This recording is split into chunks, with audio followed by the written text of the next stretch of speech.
यह कहानी है राजेश और ब्रजेश की। दोनों बनारस शहर के निवासी थे।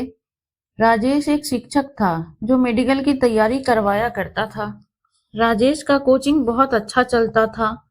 इसके कोचिंग में लगभग 2500 बच्चे पढ़ते थे।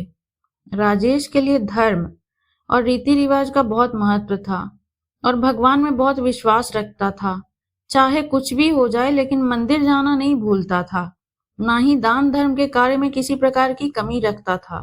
भगवान की पूजा अर्चना हमेशा करता था। इधर ब्रजेश राजेश से बिल्कुल ही विपरीत था।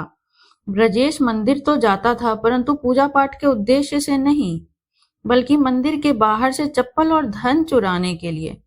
ब्रजेश को दान धर्म न्याय से बिल्कुल भी कुछ नहीं लेना देना था। इतना ही नहीं, वो मंदिर में से चोरी किया करता था। इसी तरह समय बीतता गया और एक दिन बनारस शहर में बारिश हो रही थी, जिसकी वजह से उस दिन मंदिर में पंडित जी के अलावा कोई नहीं था। जब ब्रजेश को यह पता चला तो उसके मन में ख्याल आया कि अभी सही मौका है मंदिर का धन चुराने का, और वह बारिश में ही मंदिर पहुंच गया। मंदिर पहुंचकर उस व्यक्ति ने पंडित से नजर बचाते हुए मंदिर में से बहुत सारा धन और जेवरात चुरा लिए और वहां से निकल गया।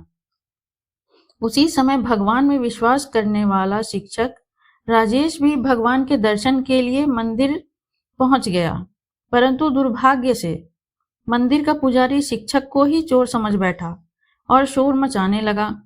पंडित का शोर सुनकर मंदिर में लोगों की भीड़ जमा हो गई और सभी लोग भले शिक्षक को ही चोर समझ रहे थे और फिर सभी उसे अपमानित करने लगे। यह देखकर शिक्षक हैरान हो गया और समझ में नहीं आ रहा था कि उसके साथ ऐसा हो क्यों रहा है। फिर राजेश वहां से निकल गया, लेकिन दुर्भाग्य से बाहर निकलते ही राजेश गाड़ी से टकरा गया और घायल हो गया। फिर वो घायल अवस्था में घर जाने लगा। तभी रास्ते में मुलाकात उसकी उस दुष्ट व्यक्ति ब्रजेश से हुई जिसने मंदिर का धन चोरी किया था। वो नाचता हुआ झूमता हुआ दूर से गाता हुआ बोल रहा था कि आज तो मेरी किस्मत ही चमक गई, इतना सारा धन मुझे मिल गया। ब्रजेश की बातें सुनकर शिक्षक को बहुत हैरानी हुई और क्रोधित होकर घर चला गया। घर पहुंचते ही उसने अपने घर से भगवान की सारी फोटो निकालकर फेंक दी और भगवान से नाराज होकर अपना जीवन व्यतीत करने लगा। कुछ वर्षों बाद राजेश और ब्रजेश की मृत्यु हो गई और दोनों यमराज की सभा में पहुंचे। उस शिक्षक को जब बगल में उस दुष्ट व्यक्ति ब्रजेश को अपने साथ खड़ा देखा तो गुस्से में उसने यमराज से पूछा कि मैं तो हमेशा अच्छे कर्म करता था, पूजा पाठ में विश्वास रखता था, इसके बदले मुझे जीवन में यह सब दुख क्यों मिला और इस अधर्म करने वाले पापी व्यक्ति को धन से भरी पोटली क्यों मिली, आखिर क्यों? इस पर यमराज ने उस शिक्षक को बताया कि पुत्र तुम गलत सोच रहे हो। जिस दिन तुम्हें गाड़ी से टक्कर लगी थी, वास्तव में उस दिन तुम्हारे जीवन का आखिरी दिन था, परंतु तुम्हारे किए गए कर्मों के कारण ही तुम्हारी मृत्यु का एक छोटी सी चोट में परिवर्तित हो गई। और उस व्यक्ति दुष्ट ब्रजेश के बारे में जानना चाहते हो?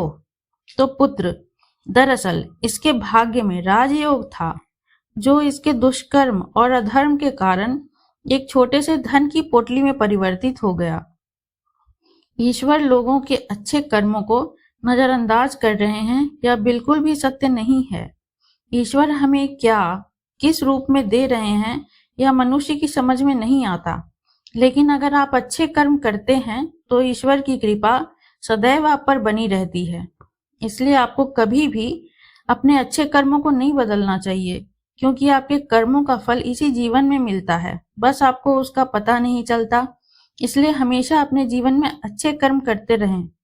अगर यह कहानी आपको अच्छी लगी हो तो लाइक एवं सब्सक्राइब करें और इस कहानी से क्या शिक्षा मिली कमेंट में हमें जरूर लिखें। धन्यवाद।